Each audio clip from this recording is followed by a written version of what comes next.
The built-in dilemma one creates when you have a journalist as a moderator is the journalist reverts to form. The journalist wants to be the journalist, pose the question and create news. Whereas this is not about making news. This is about presenting a portrait of the individual, his or her strengths, weaknesses, priorities, how they look at something, how they would respond to something.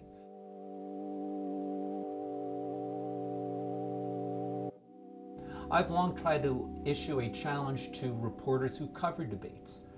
Don't watch in the pool room where you're talking to the person next to you. How do you think that went? I would challenge a journalist to watch a debate in a hermetically sealed room and write his or her story about it, separated from anyone else. And I will wager that that perception will be different from most of the press pool.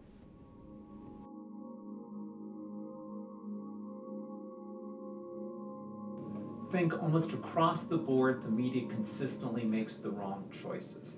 They think the way to keep a candidate closer is to make the response time shorter.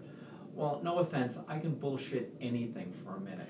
It's very hard to bullshit something for 7 to 8 minutes. The more exposure you get, the better idea you will get of the candidate. That's why, on the one hand, 3 debates is not enough, and yet the media wants to constrain and make it less, and it's absolutely counterproductive.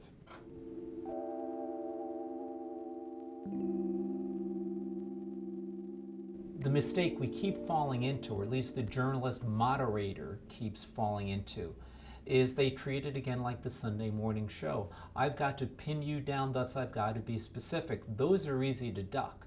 It's the general, what do we do to reinvigorate the economy? That's actually a harder question.